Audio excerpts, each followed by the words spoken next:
Y'all ready?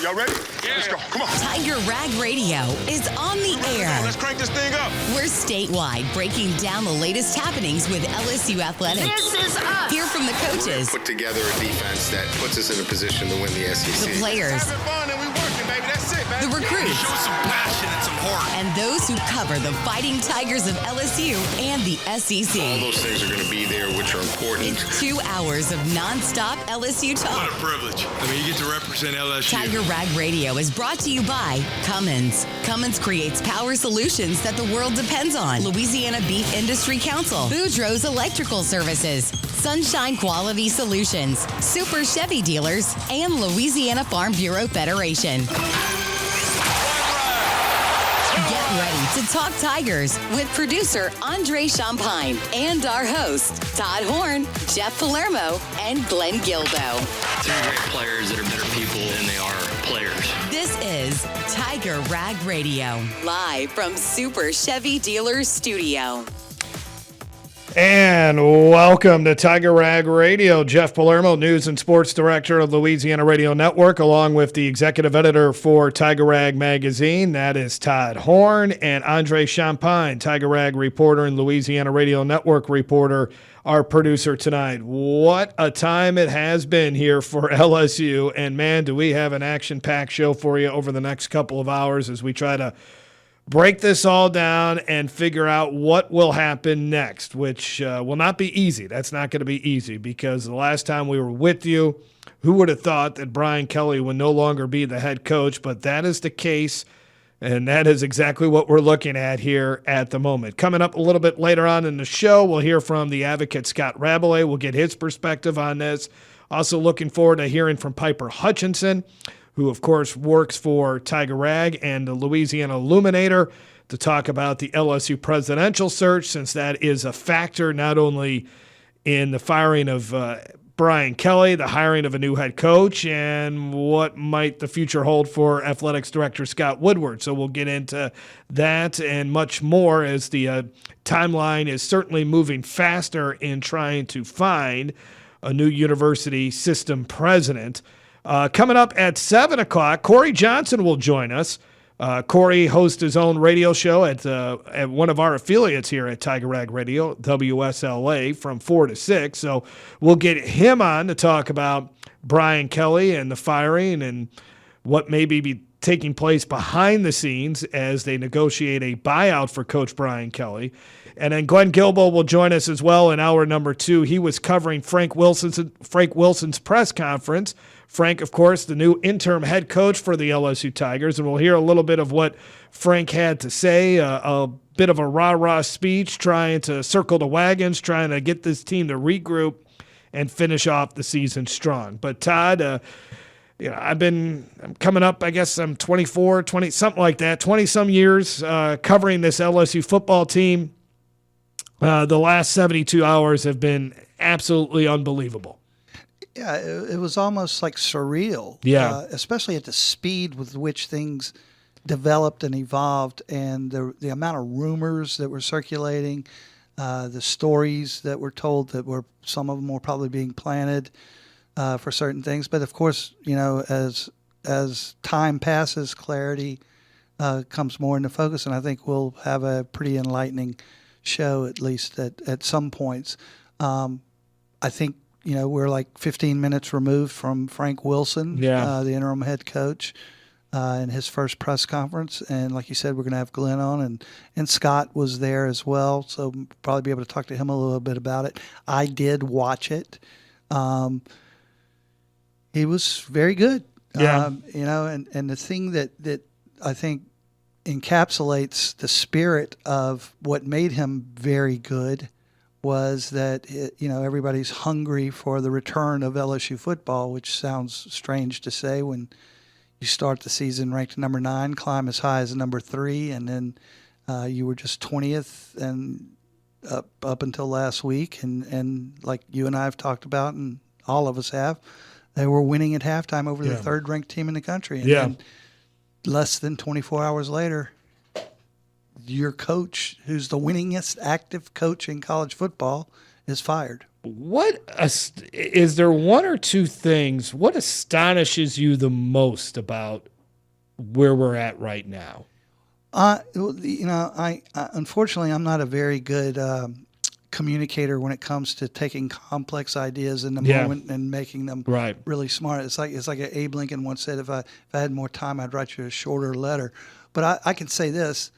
I've probably been the most critical in the pages of Tiger Rag, on the pages of TigerRag.com, and even on this show, in criticizing Brian Kelly through the years for his distance from the team. And I'm not talking about relationships with the players, which is certainly something that a lot of people have been critical of him about.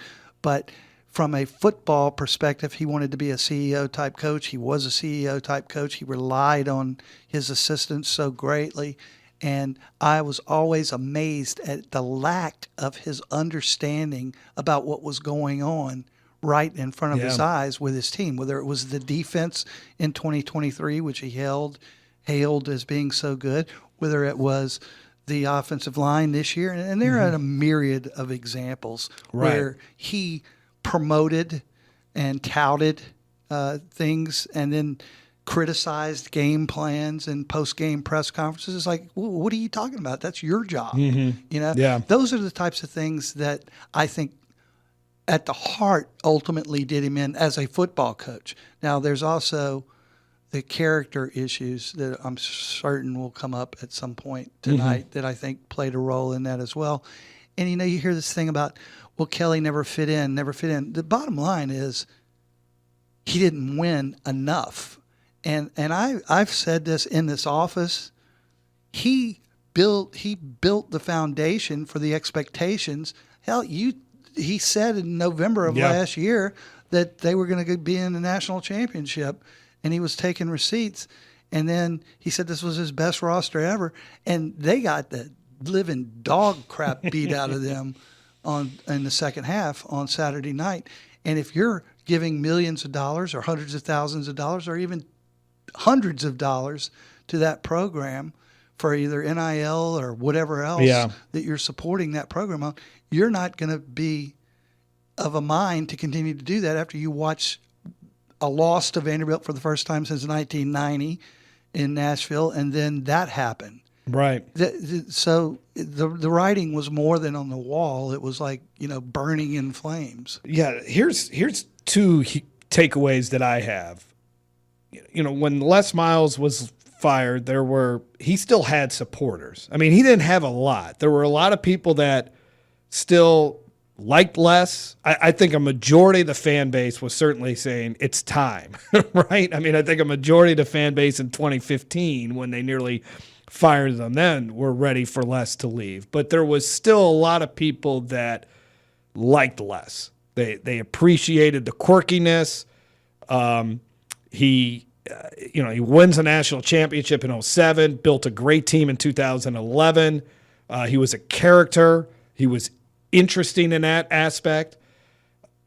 And so it wasn't unanimous to get rid of him. Ed Orgeron, a lot of people would say, how could you do this to Ed Orgeron? He just built one of the greatest college football teams, and 2 years later, you're kicking him out of the door. He's one of us. How could you fire him? There was. I'm not saying that there was.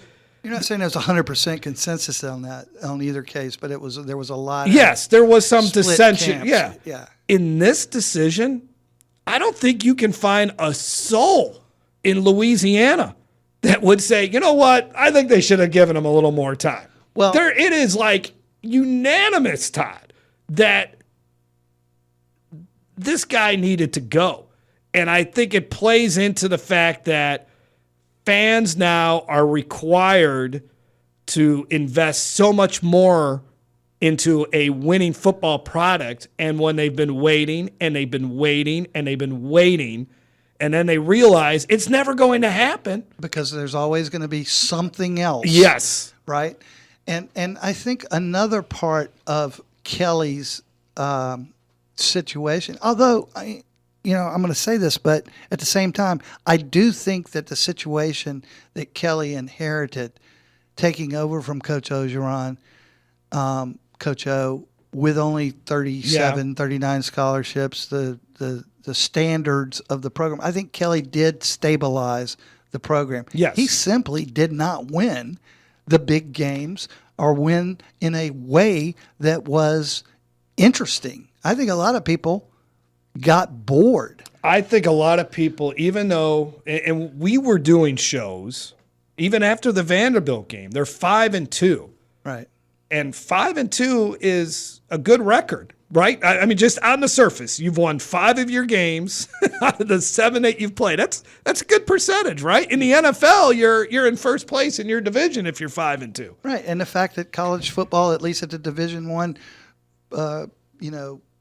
but it Power was 4 is like the NFL. But for the fan base, it was a torturous 5-2.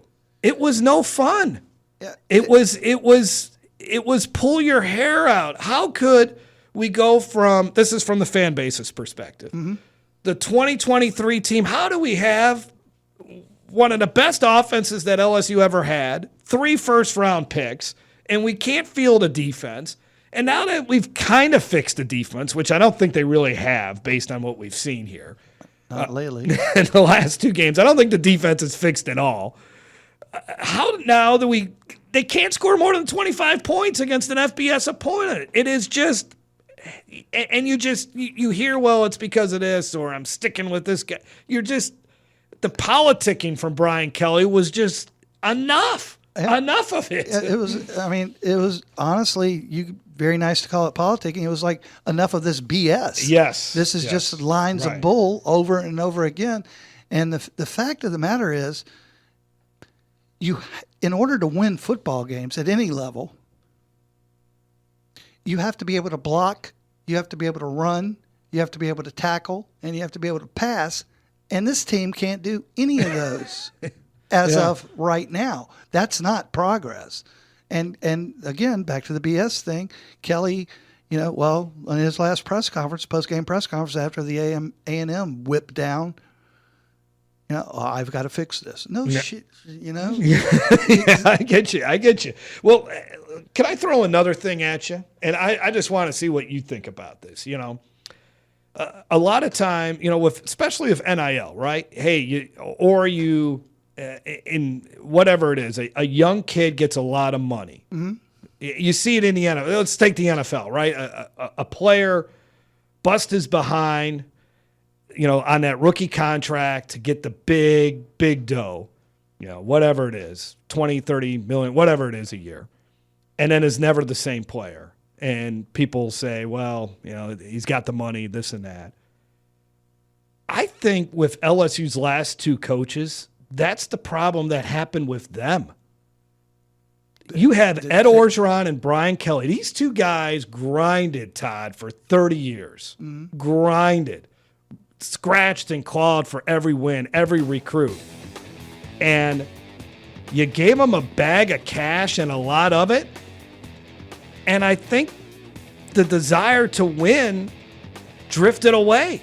It did. The only big difference between those 2 is I still believe to this day Coach O loves LSU and bleeds purple and gold. I don't think Kelly ever did.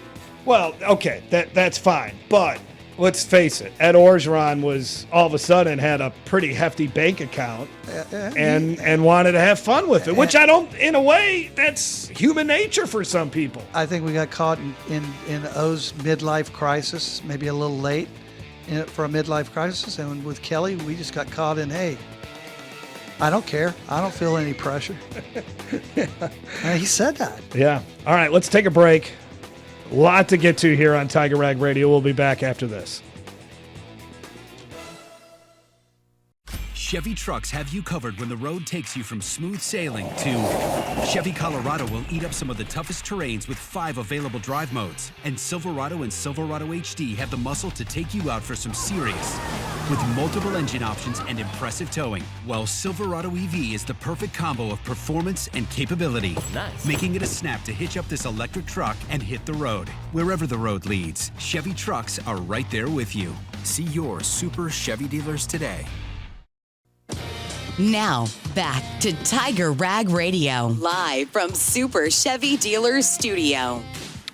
Hey, we're back here on Tiger Rag Radio. Jeff Palermo, along with the executive editor for Tiger Rag Magazine, Todd Horne. Andre Champagne is our producer tonight. So we heard from the interim head coach, Frank Wilson. The Tigers did practice today, and here's a little bit of what Coach Frank Wilson had to say tonight.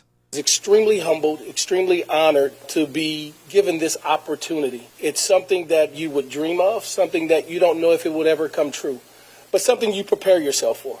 This moment, this opportunity is so much bigger than me. I just happen to be the caretaker at this moment for this wonderful institution that we so love.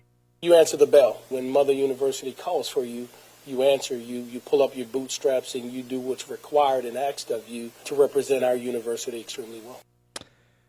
So there's a little bit of Frank Wilson as he tries to rally the troops, and we'll see what he's able to do in the final month of the regular season. A couple of other points that he made. Tim Rattay will be the quarterback's coach. They do plan to run the football more.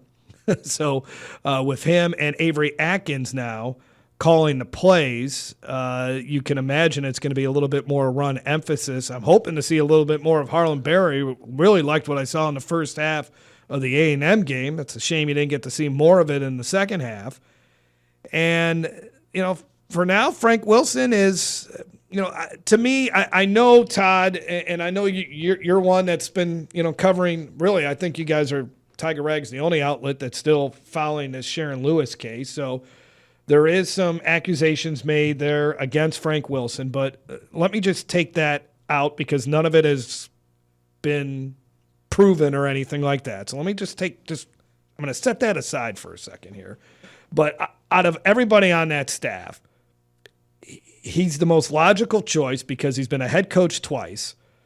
And the other thing is we talked a lot about how, and I'm sure a lot of LSU fans have seen the post about how Brian Kelly barely from former players or barely communicated with me and this and that. This is a guy in Frank Wilson that knows all of these guys. He recruited all. I mean, I know he's the running backs coach, but he knows them all. He knows their parents. He knows everybody. And so it's and he said that nobody's opted out the rest of the season.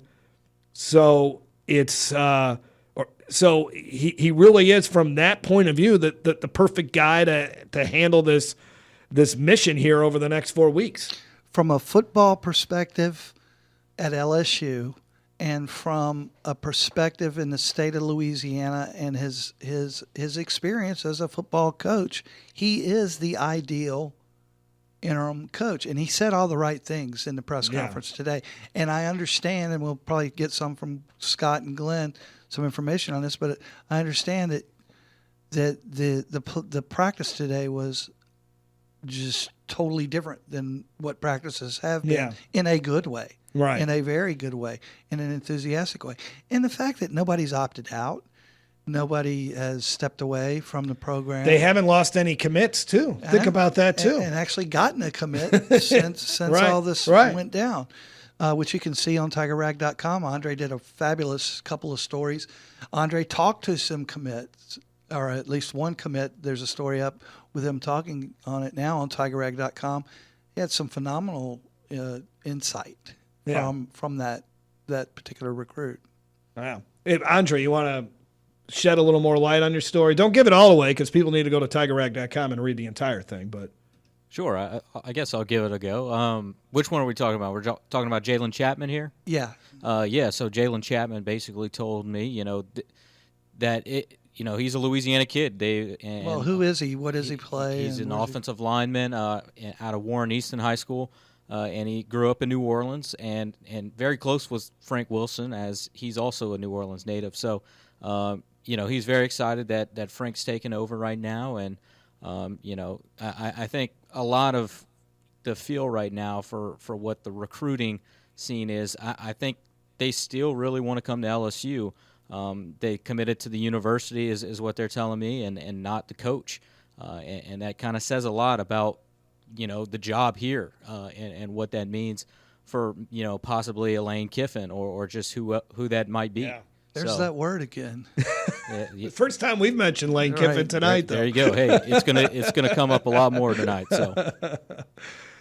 Yeah, I mean, I think the Louisiana prospects, maybe Kenny Darby might be the one guy that out of airline, maybe, just because it's Lamar Brown is definitely. Lamar Brown. You're right. Lamar Brown now, could be someone but that jump ship. But we're in a new age, and my understanding, and you guys can weigh in on this, but my understanding from talking to some people today is, Miami and Texas A&M are continuing to court Lamar Brown hard, but Lamar Brown may be pretty much sewed up by his NIL package with the state of Louisiana. Okay. Yeah, that wouldn't surprise me. I think Lamar Brown definitely wants to come to LSU. I think there's just a few factors that come into this. Like you said, Todd, the NIL would be one of them. And I think just the coaching staff to see, who may be retained is also another factor. Well, that whole part is going to be fascinating to see. And we're going to get a little bit more into the head coaching hire and just the timeline, too, on this. Because not only you have this whole different world with NIL, but with the college football playoff. There used to be a day and age where everybody's season is over on January 1st or January 2nd at the most. And then you got ready for, that big February National Signing Day. Well, everything has been pushed up, and then the season is lengthened.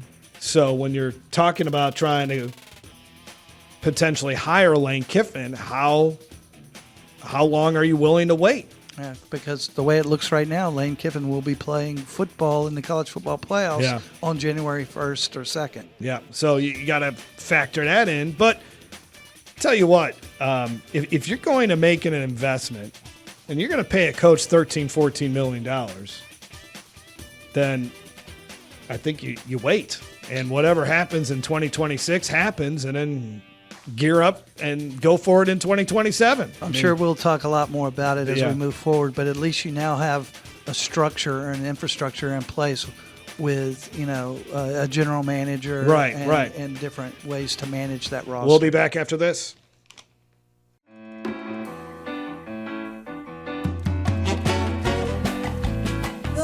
Summer months are in the year view mirror. Let's enjoy fall and have a fun time doing it with your East Baton Rouge Parish Library. The 12th annual Baton Rouge Maker Fair will feature movie magic on October 18th. And go back in time with the library on October 25th with Talking About a Revolution, an all-day patriotic event. Have fun with all of the library's silly, spooky programs for adults, teens, and kids. Visit ebrpl.com for more details.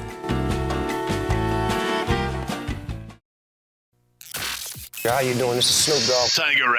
Tiger Rag Radio. Ladies and gentlemen, boys and girls, you are tuned in. Talk LSU sports, interviews, opinions, and your calls around the Tiger Nation. Baton Rouge was a life for me. Home with LSU Tigers. Now more Tiger Rag Radio. We love to score and get highlights and championships and play to win. Tiger Rag Radio. We're back here on Tiger Rag Radio from the Super Chevy Dealer Studio. Jeff Palermo, News and Sports Director of the Louisiana Radio Network, along with the Executive Editor for Tiger Rag Magazine, Todd Horne. Let's now bring in Advocate columnist and longtime reporter for The Advocate, who has covered LSU Tigers for several decades now, Scott. In the last 72, 54 hours, whatever it's been, it seems like it's been actually 2 years since last Saturday night. But it's been quite wild, hasn't it? Oh, yes. But, yeah, this is very common at LSU. I've covered LSU football since the early 90s. This is my seventh coaching search, coach firing, coaching departure, coaching search. So it does seem like a long time since Saturday night, but at the same time, it seems like not very long ago that we were doing this when Ed Orgeron got fired. So here we are again. Scott, so, obviously you've been through several of these through the years, as you just alluded to, and we were just talking about.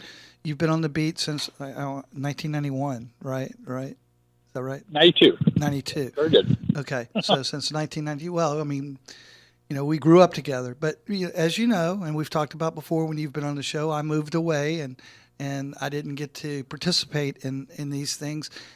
I would think, though, I did pay attention to them from afar, This one was kind of surreal, even compared to those, in my opinion. What are your thoughts on that?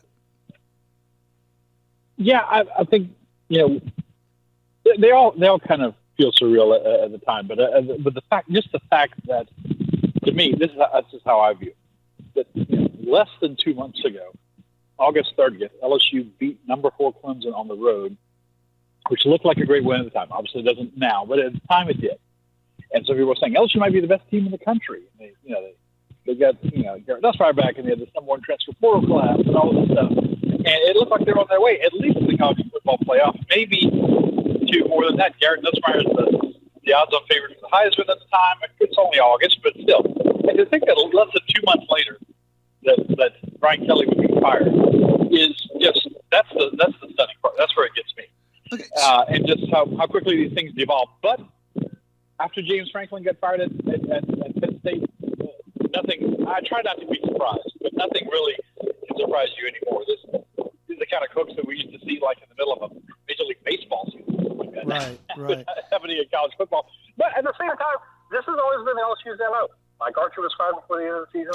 Charlie Holman, Jerry DiNardo, Les Miles, Ed Orgeron, and now Brian Kelly. So this is just, it's maybe before we thought it would happen, but I'm not surprised that it happened eventually. Maybe just the timing of it. Okay. Well, having said that, and I certainly agree with you, what would you say was the biggest reason that Brian Kelly was fired?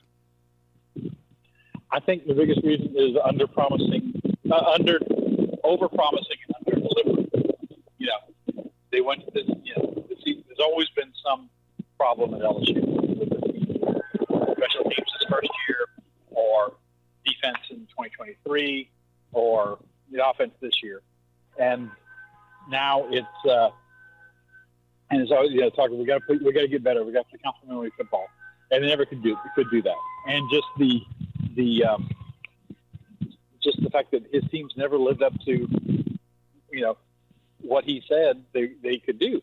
And obviously, this year's team was supposed to be it, right? He was, they got all these players in the transfer portal and returned key players like the Weekses and Harold Perkins and Nussmeier. And he's the one, and he's the one who said this was his best roster ever at LSU. Yes, exactly. And so, okay, there's expectations. I think we all said in one form or another, Brian has pushed all his chips to the middle of the table, and saying, this is going to be, implying at least this is going to be their year. And when you get to the point where it looks like they can't make the college football playoff, obviously, with the third loss, then you can be acceptable with it. I think also, too, Todd, looking forward, everyone knew that next year is going to be it could be potentially a tough season for LSU. Right. You're losing 9 or 10 starters on defense. You're losing Garrett Nussmeier and some other pieces on offense. And were they going to be able to get the support, the financial support, to build a roster like they did this year? Yeah. If they didn't make the college football playoff, it's very tough. So that's a good point. So, and we've talked a little bit about that. And I've actually said I don't believe they could have raised near the money they need, but now they may have a chance to raise that money with a new coach, regardless of who it is. Your thoughts on that? Hope is restored. Great. It's a great sales. A great sales pitch. Let's hope. And yeah, I was telling no, but I think just if it's someone, especially someone who can fire the imagination of fans, and say, "Oh, that guy's exciting. That's exciting. LSU's going places," then that can be that guy. But it's college football has become very pass fail and very transactional. Obviously, it's very pass fail. You make the 12-team playoff or whatever it's going to be in the future. 14. LSU's not making this year, but 14 or 16 teams. I'm sure it's going to expand. You pass. If you don't make it, you fail. And it's that way for lots of people. I think if people are pointing at LSU and saying, "Oh, this is a big buyout, and all this money, and they're all about this, this is outrageous," and it is. But the guy who just won the national championship last year, Ryan Day, was maybe one loss away from getting fired himself. Yeah, that's a good point. Now, look where he is. Scott, thanks a lot, man. We got to run. We appreciate your time tonight. I know you're busy, too. Thank you very much. Always a pleasure, guys. Thank you. All right, that is the columnist for The Advocate covering LSU sports, Scott Rabalais. We'll take a break. Piper Hutchinson from the Louisiana Illuminator and Tiger Rag talk about the LSU presidential search. We should find out tomorrow who the 3 finalists are, but is this thing already, or 5, whatever it is this thing already basically in the bag already? We'll be back after this here on Tiger Rag Radio. Tiger Rag Radio. The details do matter. Every step, every hand on the ground, every route, everything that we do has a purpose. We are really focused, and our attention to detail is going to be unmatched. We're back here on Tiger Rag Radio. Jeff Palermo along with the executive editor for Tiger Rag magazine, Todd Horne. We are in the Super Chevy Dealers studio. Andre Champagne, our producer. Let's get to our next guest here, and that is Piper Hutchinson from the Louisiana Illuminator and Tiger Rag. She's been covering the LSU presidential search. And Piper, tomorrow's a big day, isn't it? Yeah, tomorrow is a big day, Jeff. So the committee is going to be doing their first public interviews of the candidates and announcing 3 finalists who will be considered for the job.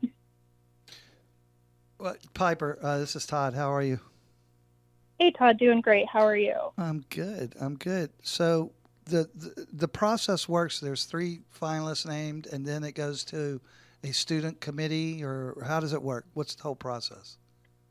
So the 3 finalists will be named tomorrow, and there will be 3 following days of public forums where the candidates will meet with students, staff, faculty, and there will be private meetings with athletics administrators and upper administrators. So after that, there will be a special meeting of the Board of Supervisors where they will vote on which of those finalists will get the job. So what are we looking at as a time frame here for a president to be named?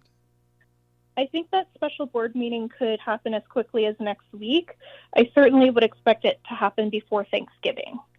Are we just kind of going through the motions here? Is there pretty much Governor Jeff Landry's pick is the one? I'm kind of cutting to the chase here, or is there really a process? You know, the governor has been really influential in a lot of presidential searches. You know, I think it's pretty clear that he's had an active role in this. But in higher education, I think almost anything can happen. So I won't quite say it's preordained, but I understand why it looks that way. Who is the one of the finalists that we're expecting to be named the president of McNeese? Is he a Landry person? Wade Ruth. Yeah, he's kind of rumored to be the guy. He's been president of McNeese for about a year now, and he's heavily favored by LSU board vice chairman Lee Mallett, who is like a Landry mega donor. And I think Mallett is really pushing him because he is also a Lake Charles guy. In Bruce's history at McNeese, I wouldn't say that there's anything that really, any decision that he's made that's really like painted him as like a Landry person. But I think that because Mallett is backing him, he is getting that reputation. Piper, would you like to guess who maybe the 2 other finalists may be? I would anticipate that Matt Lee is going to be one of them. He's the interim president. There also might be a surprise addition to the list tomorrow. I'm told by LSU Board Chairman Scott Ballard that there's possibly one more applicant who will be revealed and considered. And I think adding somebody kind of so late in the game kind of makes me think that it will be he or she will be one of the finalists. Brian Kelly? No, just kidding. No. but I had to say it. Sorry. But Piper, not to put you on the spot, and we didn't talk ahead of time, so you certainly didn't know I was going to ask you this. But given the shenanigans and the happenings that have occurred over the last 54 to 72 hours, like Jeff said, within the athletic department, and the fact that the governor stepped in and did in fact meet with boosters, donors, and members of the Board of Supervisors at the governor's mansion to make a final decision on this. Did that have anything to do with the fact that LSU does not have an active, real president? Or how would you explain that to somebody if you were having dinner with them as to why Landry got so involved in this process? Well, I think it's partially that LSU doesn't have like a permanent president right now, and partially because the governor has been extremely interested in higher education since he took office. He's been really influential. He's been getting very involved in lots of things at lots of universities that previous governors didn't really get involved with. So, I mean, you kind of saw that with the Tiger incident last year. You know, it's just one of many ways where the governor's interest in higher education is manifesting. And the other issue that you saw at LSU was with President Tate, who ended up rather abruptly leaving to take the Rutgers job. He was not necessarily probably one of Governor Landry's choices, I would say. Correct? I don't know that that has ever been made out publicly, but yes, there was certainly some tension there. But I would say this too, whether this was higher education or middle school or whatever, this is a high-profile story, the coach of the LSU football team. And I think Governor Landry, he looks up to President Trump's governing style, right? And we all would say that President Trump gets involved in things that some people think he shouldn't get involved in. And so I kind of feel like whether this was, you know, whether he, and I agree with you. I mean, he was involved in getting Rick Gallo as the UL system president and all that kind of stuff. But I think Landry just, he wanted to be in the middle of this to begin with. Oh, absolutely. I mean, he's definitely never shied away from making his opinions known. Yeah. Well, I have a question. I'm sorry, Jeff, I interrupted you. But, you know, obviously Governor Landry Piper is a Republican, and he is a Trump follower, and LSU's athletic director, Scott Woodward, who has been criticized immensely for overpaying poor football coaches, at least two of them, and Guilbeau Fisher at Texas A&M, whom he hired, and now, of course, Brian Kelly, and the way this situation turned out.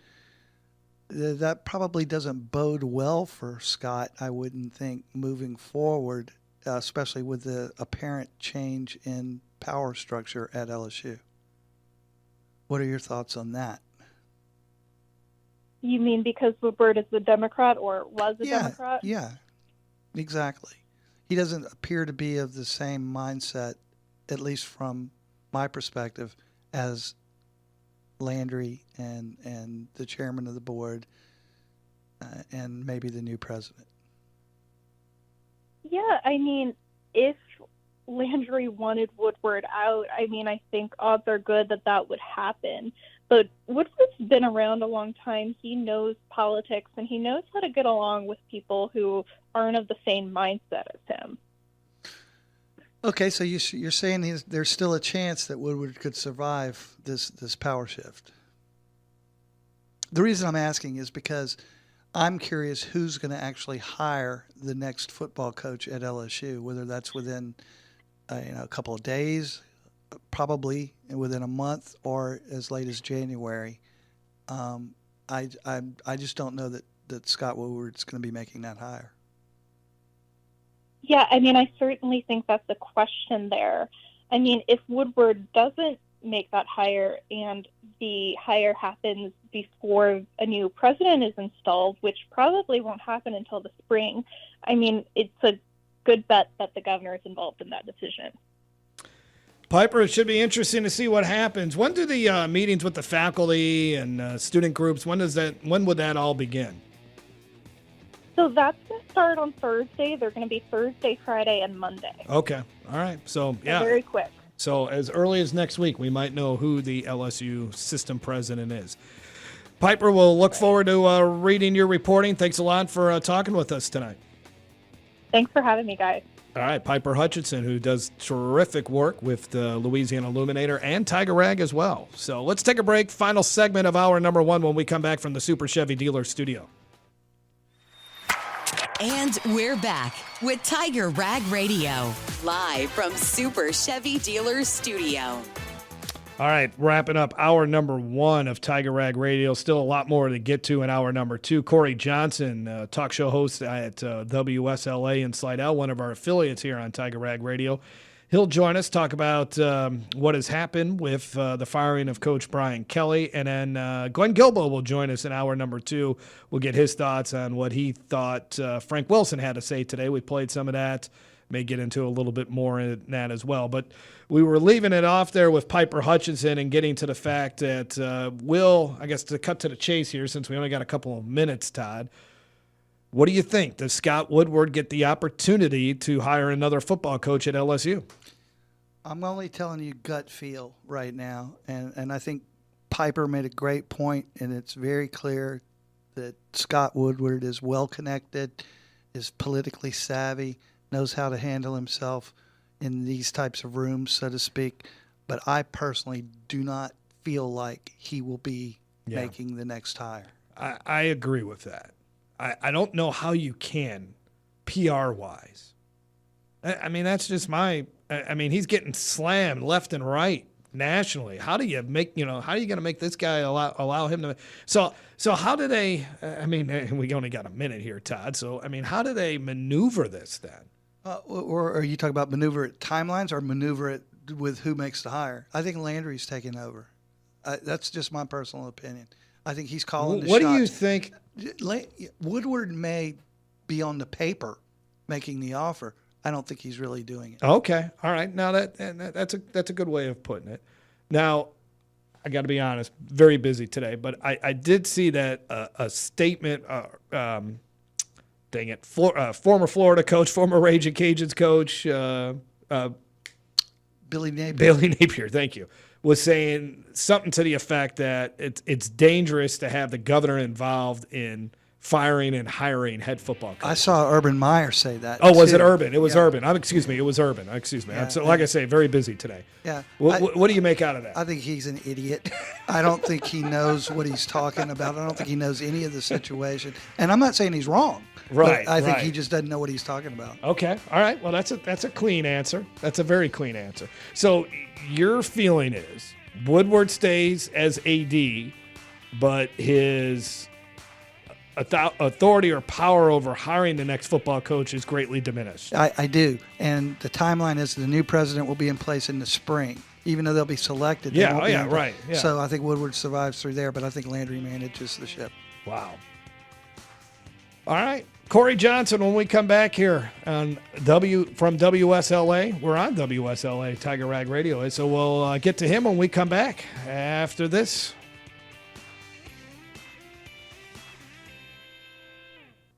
Y'all ready? Yeah. Let's go. Come on. Tiger Rag Radio is on the air. Let's crank this thing up. We're statewide, breaking down the latest happenings with LSU athletics. This is us. Hear from the coaches, Put together a defense that puts us in a position to win the SEC. the players, Having fun and we working, baby. That's it, the baby. recruits, Show some passion and some heart. and those who cover the Fighting Tigers of LSU and the All SEC. those things are going to be there, which are important. It's 2 hours of nonstop LSU What talk. a privilege. You get to represent LSU. Tiger Rag Radio is brought to you by Cummins. Cummins creates power solutions that the world depends on. Louisiana Beef Industry Council. Boudreaux's Electrical Services. Sunshine Quality Solutions. Super Chevy Dealers. And Louisiana Farm Bureau Federation. Get ready to talk Tigers with producer Andre Champagne and our hosts Todd Horne, Jeff Palermo, and Glenn Guilbeau. Three great players that are better people than they are players. This is Tiger Rag Radio, live from Super Chevy Dealers Studio. And welcome to hour number 2 of Tiger Rag Radio. Jeff Palermo, News and Sports Director of Louisiana Radio Network, along with the Executive Editor for Tiger Rag Magazine, Todd Horne. Andre Champagne, our producer tonight. And obviously, Brian Kelly is the top story in the search for a new head football coach. John Sumrall, the Tulane football coach, was asked about the LSU vacancy. he was fired up. We'll hear a little bit of him later on in the show as well.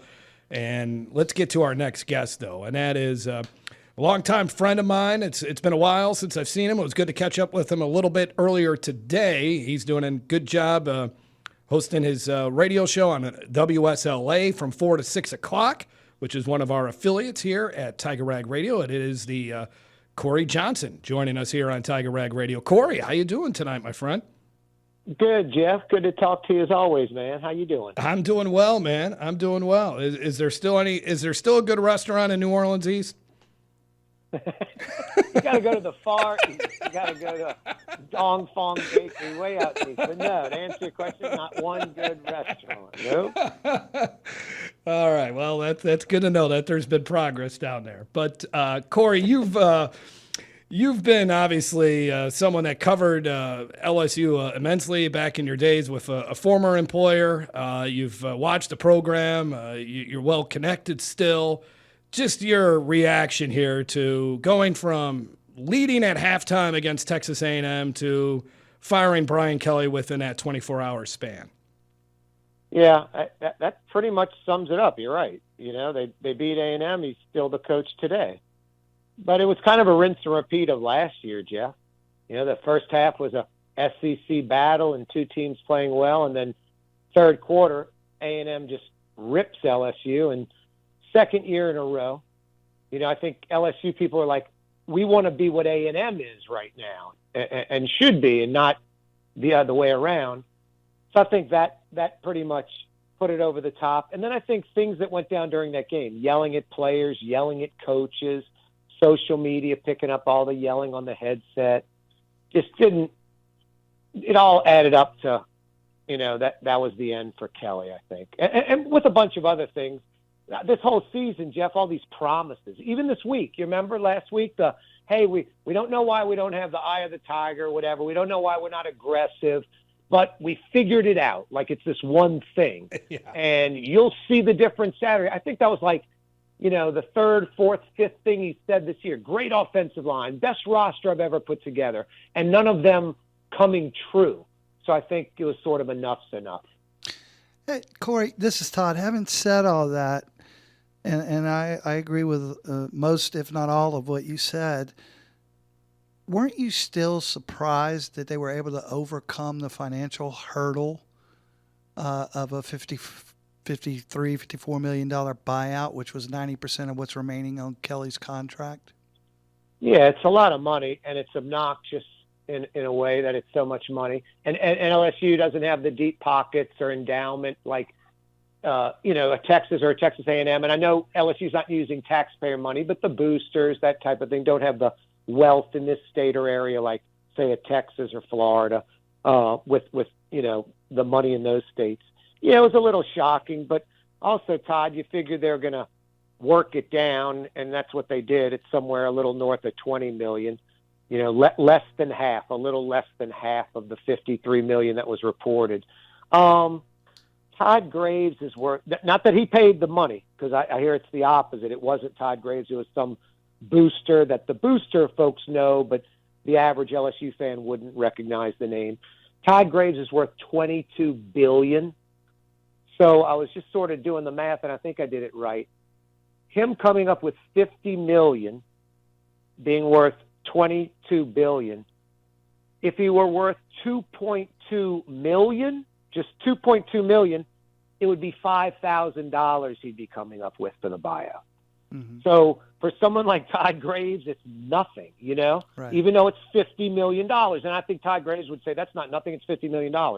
But I think when the frustration level got to this Saturday, I think that just put it over the top. And then you look at the bigger things, Todd, like losing record on the road. 5-11 versus the top 25, not 11-5, 5-11. I think all that just made it to where 9 teams ranked ahead of LSU in the AP poll right now. 9 puts LSU in the bottom half of the league. It's just all that added up to like enough.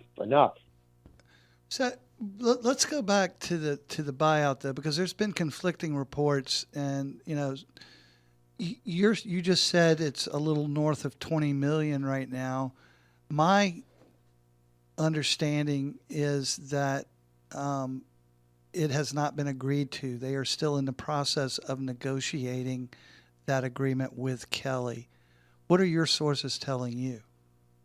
I mean, that might be true as far as like dotting I's and crossing T's, but I think, Todd, the dollar number was agreed upon, and they're in that ballpark of somewhere. Initially, the reports I got, and I verified it with a few other sources, one source said, quote, taking a 60% haircut. The question is which would have put it somewhere.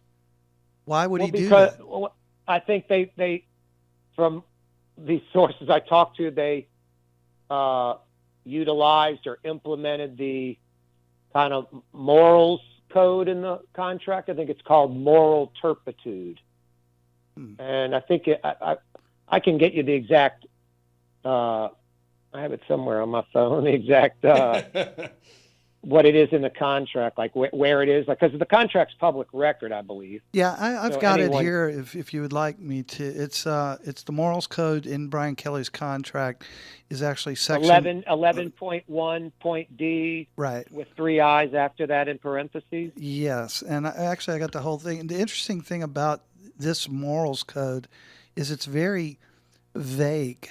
Vague as can be, Todd. Right, and I talked to someone who, is an attorney in contract law, and he said that this was actually a very smart move on LSU's part to make this morals code vague. And there's one clause in the morals code of Brian Kelly's contract that says, at the discretion of LSU, when it comes to making interpretations, whether it's any of the types of issues. And so basically, Kelly is 100% cornered in that if he's told this, that they have a morals clause complaint against him, that he pretty much has to either accept that, negotiate his buyout from that point, or will just maybe walk away with perhaps a cause firing, because this was a firing with no cause but a citing of the morals code. Yeah, I think when it was time to negotiate the buyout, that's when LSU injected that. Nothing to do with him being fired. I think strictly about the negotiation on the buyout. I think, Todd, if they're saying, hey, he broke some rule that Kelly and his people think is not true, then they'd stand their ground and go to court if LSU was going to stand their ground and try to win in court. Yeah, but I think Kelly and his crew are basically acknowledging that they're in agreement with the moral dilemma. Mm-hmm. And my understanding is that Kelly does not want this made public, and so I think that would be probably part of it, like to work again and things of that nature. And I don't know what the depth of it is. Like, would it be a future job killer or not? And I don't know exactly the specific moral code that LSU, what they broached with him, what they said, what he did specifically. But I think he's not arguing the point. If he wanted to argue the point, then there'd be a lot of things. I think he's acknowledging it, and let's work on this dollar figure, and that's where somewhere north of 20 million and somewhere south of what's 50% of 53.5. I would say 27 might be the number that you want to look at. Yeah. I think 27, in between 20 and 27 is the buyout. I think 27 would be the high end. Yeah. Now again, I just want nothing north of that. I just want to, for listeners, this is not something that Kelly has agreed to yet. He hadn't signed the deal. This is not signed as of a couple of hours ago. I have no idea if Kelly and LSU have signed off on it or not. I just know it's essentially agreed upon. It's not they've agreed upon the dollar figure. I'm not saying they hadn't verbally agreed on it. I don't know that. I'm just saying they have not, as of the time we went on the air, they had not signed it yet. No, I like I said, I have no idea if they have or not, Todd. So I take your word for that. I think that could totally be true. But from what I understand from my sources, it was agreed upon, like not today or yesterday, but basically on Sunday. Yeah, and Glenn has a question for you, but I want to get back to that at some point after that. Hey, Corey. It's Glenn Guilbeau. Corey, how are you, buddy? Oh, boy, you guys let anyone on this program. Man. How you doing, Glenn? Wow. I'm sorry you couldn't get into Missouri and had to go to LSU, man. Was it test scores or was it character? No, I mean, that Missouri communications department's really, really good. I don't know. Corey, you mentioned that Brian Kelly hasn't argued the charge, I guess you could say, by LSU. I would say just because he hasn't argued it doesn't mean he doesn't have an argument. He may just he just doesn't want it out there, and if he argues it, then it's out there. Okay. Yeah. But I think he could still. I think he could make a good argument against it, and I think LSU would have trouble proving it in court. But neither of them want to go there, I don't think, and then it would get out more, and it would be detailed, and Kelly would have to testify, and he's already done that a couple of times for other reasons. So I think that's where it is, and it's also kind of a game of chicken, I would say. I think all that's accurate, and I wasn't saying he wasn't arguing. I'm just saying he may have argued a lot, and obviously the reports are he did with Scott Woodward and others on Sunday. Well, but yeah, I agree with everything you're saying, Glenn. It's something that he might argue with, but yeah, they don't want it. He doesn't see a good outcome, even if he does argue. Right. And I'm assuming on all that just because of the agreement. I'm kind of de-engineering it or whatever. I'm looking at it from this agreement that's made on the dollar figure, and yes, I'm assuming that still a pretty nice walking away money.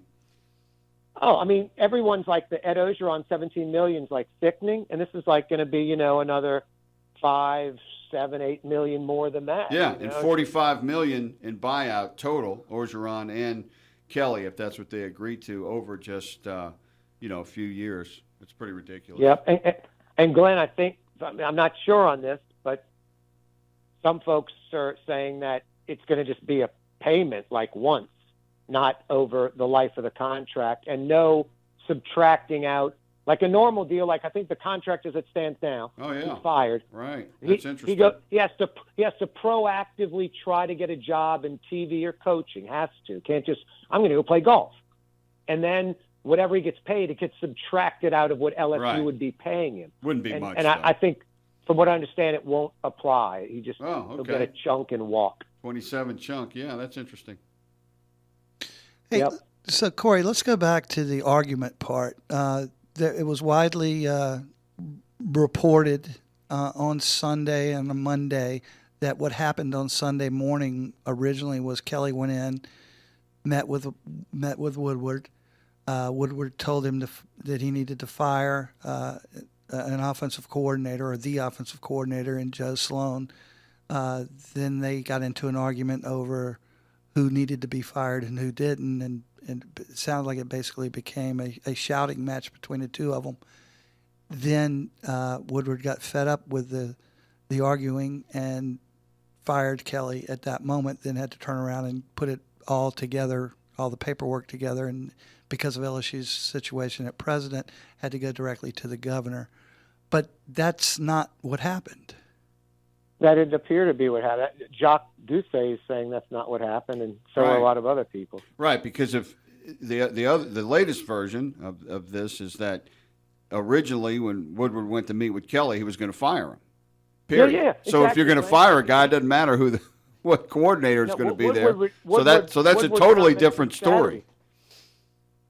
No, he's contradicting himself, Scott Woodward, if he's saying that, because on Saturday he's like, after the A&M loss, I knew I was firing Kelly. So which one is it? And I'm not saying he's saying that's how it went down on Sunday.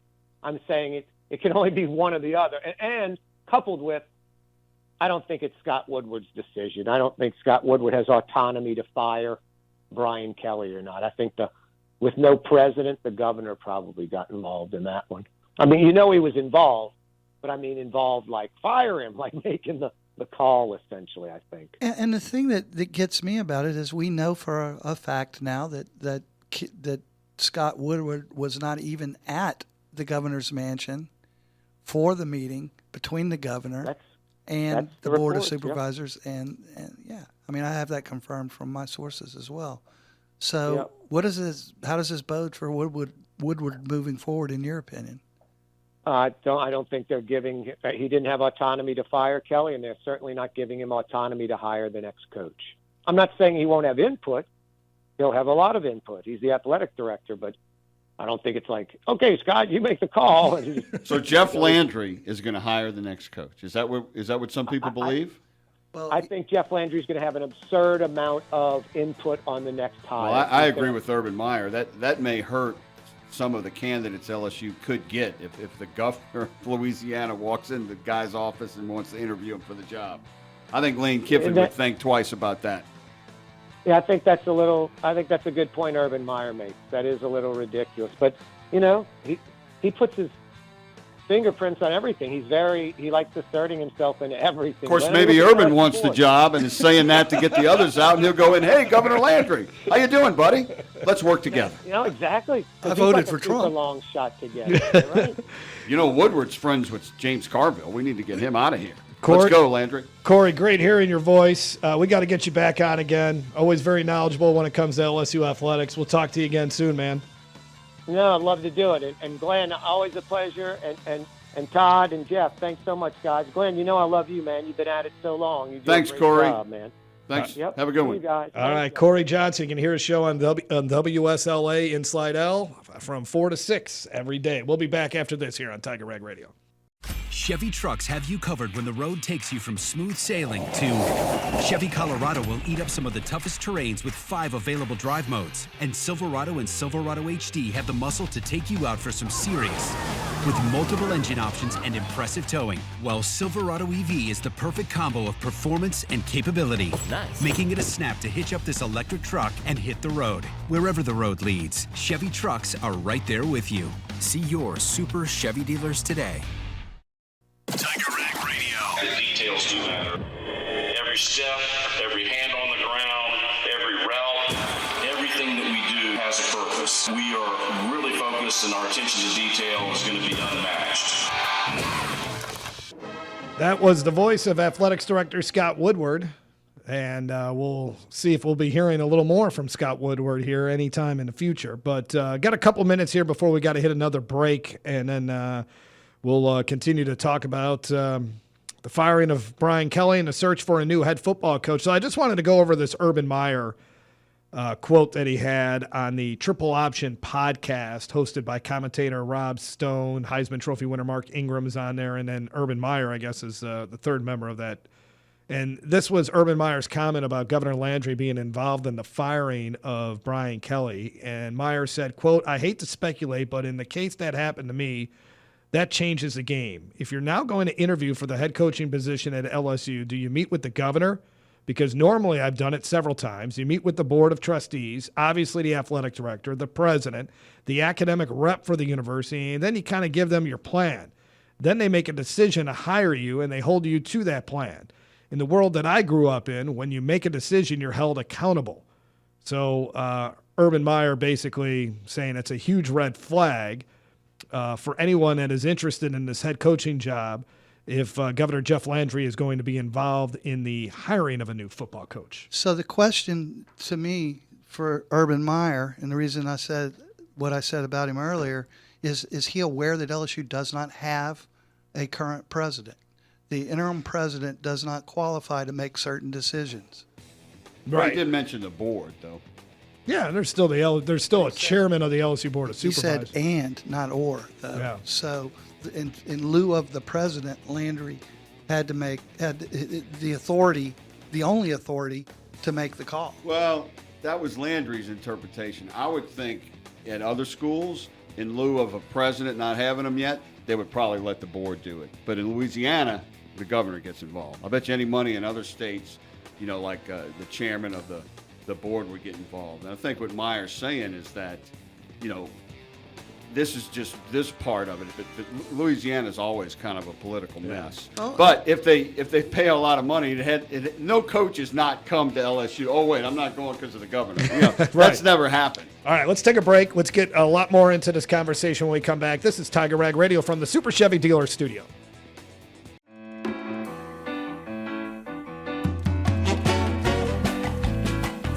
Summer months are in the year view mirror. Let's enjoy fall and have a fun time doing it with your East Baton Rouge Parish Library. The 12th annual Baton Rouge Maker Fair will feature movie magic on October 18th. And go back in time with the library on October 25th with Talking About a Revolution, an all-day patriotic event. Have fun with all of the library's silly, spooky programs for adults, teens, and kids. Visit ebrpl.com for more details. Now more Tiger Rag Radio, live from Super Chevy Dealer Studio. And we're back here on Tiger Rag Radio from the Super Chevy Dealer Studio. Jeff Palermo along with Todd Horne, Glenn Guilbeau. What an edition here of Tiger Rag Radio. Historic one, I would say. You don't have football coaches fired that often around here, but when they do. Actually, you do. Yeah, actually, it does seem like it's happening a little bit too often. This one was a little different, but I tell you, I heard y'all talking about it being surreal. Yeah. I think the most surreal one ever was when everybody in the state and country thought that Les Miles was going to get fired, and he didn't. Yeah. That was the wildest night ever. Well, me and Andre were talking about it on Monday about just the surreal scene it was on Saturday, and I said, that's what I told him. I said, like it compared to that night, but obviously, but different results. Yeah, it was the opposite. Different results. And the same team. They're playing the same team. I know, that is crazy. Just adds to the LSU Texas A&M rivalry, which is why they need to be permanent opponents, because somebody's getting fired after the end of the game. It seems like, whether it's Jimbo or there's going to be a fight or 7 overtimes. Well, you were at Frank Wilson today. Since you were in the room, a lot of fans were probably tuning in, streaming, watching. What was your take of Frank Wilson and how he's handling the situation, and could the team potentially rally around him? Well, I've known Frank a long time, and he's always a great interview and great guy to talk to, though he's never really done a lot of interviews. Yeah, right. He's a guy you see every now and then. So it's the first time I've seen him at the podium in an interview situation, and he was great. He really was. Very, very interesting comments. He compared it to Pearl Harbor, and he played battle music at the beginning of practice, and he said we've been invaded, guys, and then he talked about how in times of chaos is an opportunity. He talked about the players having more fun, and that always happens. Whenever a coach gets fired, they bring in the interim guy. There's a sense of relaxation. Yes. The pressure's off. They have more fun, and they usually play well in the short term. Same thing happened with Butch Pierre when he replaced Ed Orgeron. John Brady. And Ed Orgeron. What did they? The next game, they broke a school record for most total yards in a game, or something. That was strategy, though, because Joe Oliva knew they were playing an easy game after that against Missouri. The academic institution. Well, they always say that you should never have, like in Major League Baseball, when they have a team meeting, they say that you always do it on the day that your ace is pitching. Yeah, exactly, exactly. And now I did ask him, Frank, what Woodward told him about getting the permanent job, which Orgeron did, and he said they didn't really talk about that. And he said he made it clear that he was asked to coach for the remaining part of the season. And unlike Oliva back when Orgeron was named the interim coach, they kind of left it open, whereas Woodward said we're going to start a national search. Well, it was Jimbo Fisher or bust, right? I mean, when Miles was fired. Or that was a year later. That's right. When Miles was fired, they looked That's around. Right. They looked around. Oliva, Jimbo had already gone to A&M. That's right. They wanted Tom Herman. That's right. Okay, I knew it was. But Oliva was smart. He kind of kept Orgeron on the back burner. Yeah. In case he didn't get him, and they didn't get Tom Herman because he wanted to go to Texas.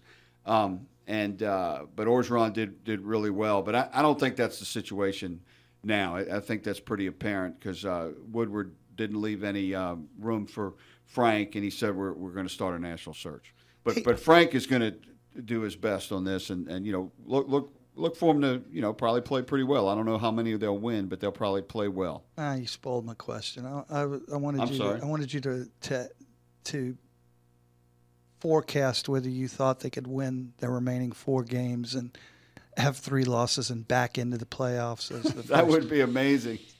Why not? Why not? How fun would that be? You never know what could happen. I mean, Butch Pierre, I never forget, he went and beat Florida after he took over. It's amazing what the mind can do. It's going to be the Alabama game is a lot more significant now in my mind.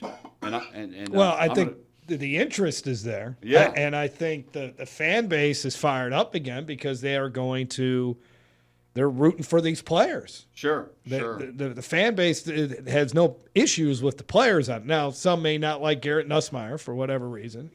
For reasons. Well, that's another question. Is Garrett Nussmeier going to continue to be the starting quarterback? That question didn't come out because I think it's an obvious yes. What about the running game? Are they going to run the ball? Oh, I tell you what, Frank Wilson did say, he goes, we will run the ball. He said that. He said, we will run the ball. He said, we're going to work. They worked on improving the running game today. And he also said that there's some very talented players on offense that have been underutilized. He didn't name any names, but Chris Hilton. MIA. He's dropped passes. No. But I'm not sure exactly who he's I would think it would be Harlan Berry is who he's talking about. Maybe so. Well, he had a sort of a breakout game, I thought. So kinda, because he only played one some half. Reason, the first thing I thought of when you said that was offensive linemen. There might be some offensive linemen we hadn't seen that might be. I don't know. There's not a lot of them. Let's let Kyle Parker. You know what? I'm glad you mentioned that because is it me or just is he the best wide receiver on this team? Kyle Parker? I still think Aaron Anderson is the best wide receiver on this team. But he's not healthy. He's not healthy. There's no. But he's still. I would say Barry and Brown. I don't know. I've been underwhelmed, but I know that was a nice play when Nussmeier and Brown finally hooked up on that deep ball, and that was a big play. But to me, Kyle Parker, every time he gets it out, he made some terrific catches in the Ole Miss game. That touchdown catch that he caught in front of the Texas A&M fans at the end of the game was impressive. Yeah. And the guy runs good routes. And yeah, but so does Aaron Anderson. But I think Kyle Parker has this feeling of when you watch him, Aaron Anderson is who Aaron Anderson is, right? He looks like, and I'm thinking as far as NFL potential, that he looks like a 3rd or 4th round pick. Kyle Parker looks like he could develop to be in the next great wide receiver coming out of LSU. Just the limited action that we've seen out of him. Andre, you brought him up, so I'll let you see if you'll back me up on that. No, I agree. I think he has a better route tree. If you look at it, he's a real true slot receiver. When you look at it, he can actually hurt you more vertically than Anderson's been able to do. That's why they had to force Anderson back. At the slot. Is because, he just hasn't been able to be a vertical threat in the passing game. Yet Kyle Parker is playing second string behind Aaron Anderson. Yeah. That's Brian Kelly for you. Right, yeah. How much, though, I mean, we're hitting up on a break, so let's go ahead and take our break now here, Andre, and then we'll come back and get into this neted conversation. I wanted, since we brought up Garrett Nussmeier, we'll talk a little bit about him here in a second. But so let's hit a break, come back, continue on with our discussion from the Super Chevy Dealer Studio here on Tiger Rag Radio. You should call that radio station and let him have it. Good idea. 1-800-673-5555. I want to be under the bright lights. I want to be on the Broadway stage. Tiger Rag Radio is on now. All right, we continue here with Tiger Rag Radio. Jeff Palermo along with Todd Horne, Glenn Guilbeau. Hey, excuse me one second. You think it's time we may change the promo on the radio? That was Brian Kelly. Hey, well, I thought me and Andre were talking about this week. I just think one more time we go with it. Didn't Coach O still? I think Coach O was still on it. For that's his farewell. Yeah, was the promo. Because Coach O is still on it. No. Do we have any Lane Kiffin sound bites? I think Coach O is still on there saying "Let's go." That's him saying "Let's go." No, that's Matt McMahon. That was when Matt McMahon pounded the table after the loss to Nichols. Oh. So get ready for that. Are we fired up for men's basketball after all this? But and they won a big road game. They beat Central Florida on the road. D1 exhibition. And DJ looked pretty good, man. The point guard. They look like 7 wins to me in the SEC. All right, I don't know how to set this up, but there's a piece of sound that you want to play from Brian Kelly, Todd. Andre, go ahead. Hey, you blaming on me?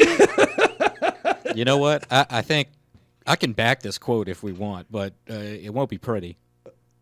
For the fans, start drinking earlier. Is that what you meant? Yeah. I figured this was Bloody Mary start at 6. Get going. He's a Catholic from Boston.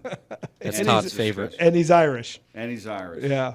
So there you go. What do you mean you can back this up, Andre? Well, it doesn't mean it. Sorry, Coach, it doesn't matter anymore. But a couple seasons ago, or not, just a year ago, about last 2 summers, SEC Media Days in Dallas. Jock and I, we stumble upon Coach Kelly in a Mexican restaurant. He likes Mexican. He likes Mexican food. Yeah, he was, right across the street from the hotel. Right across from the street of the hotel. It was dead in there, but Coach Kelly was very red. It appeared, and he was putting down some margaritas. It was the summertime. He might have been playing golf, buddy. We hear he plays a lot of golf. It could be that. It could be a mix. I think you asked that question, though, didn't you, Andre? What question? Have you been playing golf? Why are you so red? Oh yeah, I did, and he didn't say that he was sunburnt. So, and he also bought y'all drinks, didn't he? No, he bought our food. I was on assignment. I could not do that yet. I wasn't 21 I didn't say yet. you drank it. I'm just asking. I'm not trying to get. He bought drinks. He bought a round. No, he bought our food, which was very nice, but okay. Just and now you could here tell, you are ripping him. Well, yeah, he was a nice guy then, but I'm just saying that the signs were there. Did he tell you any inside scoop that you hadn't shared with us yet? He's a politician, guys. He made me believe that those guys were going to win the national championship, but that didn't happen. Should have kept the receipt from that. This is when I should have known. Is when he told me that Sage Ryan was going to be special last year. Hey, that's a better clue. I should have known, right? That's guys? a better clue than anything that happened at the bar. What if Ole Miss wins the national championship and Sage Ryan gets the interception to cap off the to solidify it? It won't be. No, I can guarantee you, it won't be because of him. I think that would be a great way to complete this season. Matt House ruined. Speaking of Sage Ryan, if every player on the LSU football team played the way A.J. Halsey played, they would be going to the college football playoffs. It's true. Very true. And, Mansour Delane is going to be a semi-finalist Thorpe Award winner. And he's just being wasted right now. And that just was announced today, right? That was, yep. 15, I think Halsey's having a better year than Delaney. But Delaney's played very well. Delane. I tell you what, man, those wide receivers for A&M were good. They were really, really good. Miles ahead of the LSU ones. And I know you guys were, Todd, you were, anyways. We're all watching the game. We're watching the game, but what Kirk Herbstreit was saying there in the second half, talking about the differences of what he's seeing out of the Texas A&M program and the LSU program. It was night and day. Well, the thing that's... I don't mean to... go ahead. But it's with the amount of talent that they have there, and then... You throw in that they got LSU's former strength and conditioning coach, and for the second straight season, they just pummel you in the second half? Yeah, 66-13 in the last 2 years, right? Yeah, but, I don't know if that's strength and conditioning, though. A lot of that, the one last year was 3 interceptions. You could have been out of shape and still win. It's still just but it's also a mindset. That was the thing that Kirk was talking about with that Texas A&M team. It's like they didn't care about the score. They were out there for blood, and that is set by the mindset that your strength and conditioning coach sets during the offseason. Well, and or the head coach. That too, but we all know that. I've never heard a strength and conditioning coach getting more credit than Tommy is. Well, it goes back to Nick Saban, though. What did Nick Saban do when they first got here? He got Tommy Moffitt, and you talk to any of those players on that 03 national championship That was a long team. time ago. But that still continued during his time at LSU. No, he had some. I'm not saying he's perfect, but the LSU's strength and conditioning, how they played on the field during the late years of Les Miles and Coach O was not that good. Well, how much of it was for Les Miles is that he was pounding these guys during practice too much. That you hear that from their former players a lot. They were exhausted by the time Saturday rolled around. I'm just telling you, there were some years after the season that Moffitt's strength and conditioning program was not seen as that great. Well, all I know is that in the second half, I've never seen a team that was outrunning every single player. He definitely motivated him for this game. Tommy Moffitt did. I will say that. The speed. The picture of Kelly on the tackling dummy. I mean, that had a lot to do with it. I would agree. Yeah, but just the speed. I Yeah. mean, if I didn't know any of that, talent. I'm just watching the Yeah. game. I'm like, holy crap, they're so much faster than LSU. You watch Marcel Reed when he ran out of the pocket. There's not an LSU Tiger within 5-10 yards of him. And that's not really a lack of speed for LSU. That's just being in the wrong place and not a good plan. But when you watched Michael Van Buren get out of the pocket, boom, he's tackled within 4 yards. I mean, it was night and day how they had, and granted, I'm not saying Michael Van Buren is as good of an athlete as Marcel Reed. Marcel Reed's one of the most talented athletes in the SEC. But it wasn't even close. The A&M defense was faster or was in better spots. I bet you LSU never has another non-running dual threat quarterback. Maybe so. All right, let's take a break. I want to play some of these sound bites from John Summerall. He was fired up today, the Tulane head coach, candidate for some of these big openings, or rumored candidate. He's the favorite right now in terms of the odds for the LSU job. All right, we'll be back after this. Tiger Rag Radio is back on the air, live from Super Chevy Dealers Studio. All right, back here on Tiger Rag Radio. So John Summerall is one of the candidates here to potentially be the head coach at LSU. He had a chance. He met with the media today. So here's a little bit of what he had to say when he was asked about the vacant head coaching position. So cut 16 here, Andre. If I didn't want to be the head coach at Tulane, if I was most concerned with coaching at a Power 4 school, I wouldn't be here because I've had those opportunities. If I was only making decisions based upon money, I wouldn't be here because I've had other people offer me more money. I freaking love what I do. I love where I do it. I love who I do it with. I'm coaching this freaking team. All I'm worried about. Our guys know that. I'm not going to be the next coach at Alabama. Where's the other offers coming from? I mean, he interviewed at North Carolina, and he was going to get it if Belichick didn't take it. But were there other offers? No. He must be getting phone calls almost every day. Yeah, I mean, good for him. I mean, that makes his Tulane people that fires happy. Up the Tulane fan. But I mean, he's gonna listen to offers at either at LSU or other places, and there's nothing wrong with that. I think they should just if he's going to leave. I don't care what he says. He's gone, and I think Kelly should go to Tulane. All right. Well, what do you got, Andre? I think this is more so of him just trying to get the players to stay locked in because there's a legit shot that he could make the college football playoff. Yeah. Which, if he does, that just means he has to go to Ole Miss again. Well, there you go. Hey, you got another soundbite. Let's hear that one, Andre. I'm not distracted by any of it. I'm trying to go 1-0 Thursday night. That's it. In a place that nobody in conference has gone into that place and gone 1-0 in 5 years. That's got my focus fully. Well, sending the message, right? See, a better Lane Kiffin answered the question great a couple of weeks ago when people asked him about Florida. Yeah. And he actually answered it the same way Saban used to answer it when he was LSU's coach. He said, hey, if people are asking me about another job, that means we're doing really well at Ole Miss. That's the way you answer that. So we have several weeks to speculate on this, but right now, if you had to say right now, who's going to be the next head coach at LSU? I would say Lane Kiffin. Even though they've got to overcome some obstacles and figure some things out. What do you think, Glenn? Well, I don't know who it's going to be, but I would most like it to be Lane Kiffin. Yeah. Because I think he's a great coach. I think he could be a great NFL coach. I think he's a great offensive mind. He would be the first true offensive coordinator LSU has ever hired to be head coach. And that in itself would be refreshing.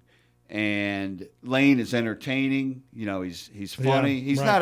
not as goofy as he used to be. He's getting a little more mature. He's still a little goofy. Yeah. But I think he'd be great. And he's only 50. You know, that's the thing, man. Yeah. He'd be the youngest coach they hired since Saban when he was 49. What about John Summerall? I think John Summerall would be good. I like the age. I mean, you know, if they can't get Lane Kiffin, they need to get a younger coach and get a cheaper coach, which is what A&M did to recover from the Scott Woodward buyout monster. Yeah, well, and I agree with what Lane Kiffin said on Monday. Everybody's trying to be the next Texas A&M. Fire your coach, pay that humongous buyout, and then you're the third-ranked team in the country 2 years later. A&M did it. Why can't everybody do it? I think that's what all these schools are looking at, too, as well. All right, guys, fun show. We'll see what happens next week. We'll preview Alabama. And I'm sure a lot more speculation, a lot more information will come out. For Andre Champagne, Glenn Guilbeau, Todd Horne, I'm Jeff Palermo. For the latest in LSU sports, check out TigerRag.com. Have a great night, everyone. Tiger Rag is everywhere. Online at TigerRag.com. Like us on Facebook at Facebook.com/TigerRagMagazine. Or follow us on Twitter at Tiger_Rag.